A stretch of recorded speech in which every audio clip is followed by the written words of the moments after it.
पति पत्नी का जो रिश्ता है, जैसे आपके पास बाइक है और उसमें 2 पहिया है, उसमें से एक पहिया अगर खराब हो गया तो क्या बाइक चलेगा? नहीं। उसी प्रकार दोनों में से एक खराब निकले तो जिंदगी बर्बाद है, गृहस्थ आश्रम नहीं चलेगी। इसलिए झगड़ा मत करिए सबसे पहले तो।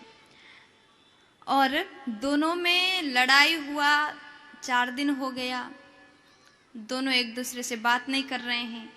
भोजन बनाती है और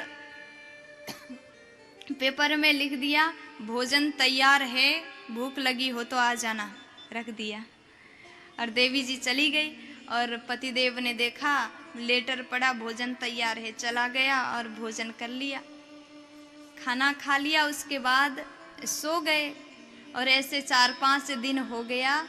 और उसके बाद एक दिन पति ने कहा, मुंह से नहीं कहा, लेटर में लिखा, मैसेज देना पड़ता है, जरूरी बात हो तो करना ही पड़ता है, लेकिन इतने दिन तक एक दूसरे से बात नहीं हो रहा था। तो उसने लिखा सोते वक्त, कल सुबह 5 बजे ट्रेन है और मुझे जगा देना 4 बजे, नहीं तो गाड़ी छूट जाएगी। और रख दिया, टेबल में रखा और पतिदेव सो गए। और थोड़ी देर बाद पत्नी भोजन करके आ गई, वहाँ पर पर्चा रखा हुआ था, उठाया और पढ़ लिया, कल सवेरे ट्रेन है 5 बजे का और मुझे 4 बजे जगा देना। तो कल हो गया, पतिदेव सो रहे थे। अब पत्नी 4 बजे उठ गई, पेपर निकाला और लिखा 4 बज गया है, आप जल्दी से उठ करके स्नान करिए, तैयार हो जाइए और भोजन भी तैयार है, खा करके चले जाना, आपकी आज्ञाकारिणी धर्म पत्नी कमला। और रख दिया और वो चली गई, सोने लगी। अब क्योंकि 4 ही बजा था, देवी जी सो गई। और सुबह हुआ, पति का आंख खुला तो घड़ी देखते हैं तो बज गया था 8। और गए, अब बोलना तो नहीं था, अब क्या किया जाए, बहुत क्रोध आ रहा है, जैसा लग रहा है अभी, बोलो ना जी। और गए और आंख दिखा करके कहने लगे इशारे से, क्यों नहीं जगाया, 8 बज गया है। तो पत्नी को हंसी आ गया, अब रोक लेती, अगर हंसी तो फंसी। अब पत्नी धीरे से चली गई और सोच रही थी कैसे बताऊं इनको, तो फिर से आ गई वापस। कहा आप सो रहे थे तो तकिया के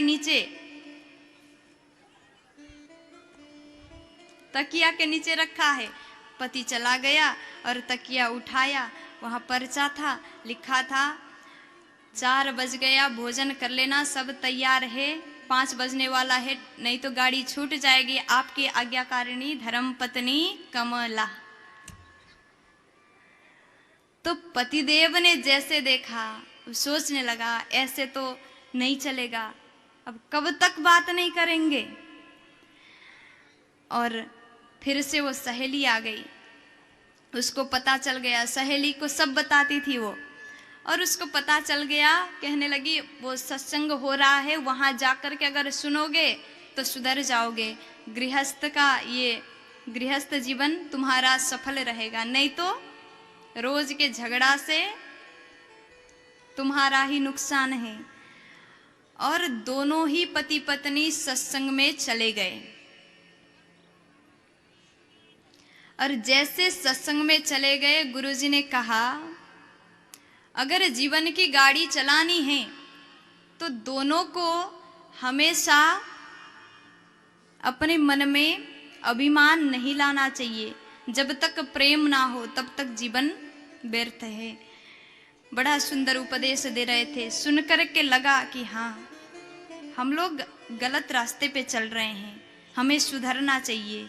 और घर गए, कहा था अगर मन में अहंकार हो तो जीवन की गाड़ी सफल नहीं है। घर में चले गए, पति ने सोचा अब तो बात करना पड़ेगा, अब पत्नी ने सोचा बात तो करना है, लेकिन शुरू कौन करें?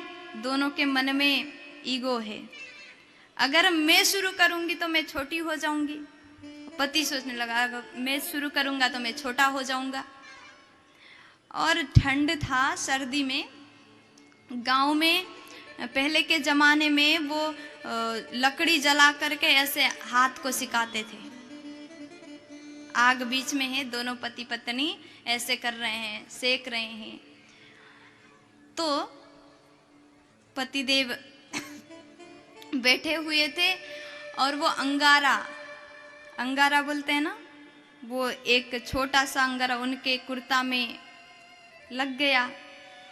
और पत्नी ने देखा, पहले के जमाने में वो धोती कुर्ता पहनते थे, जीन्स नहीं पहनते थे।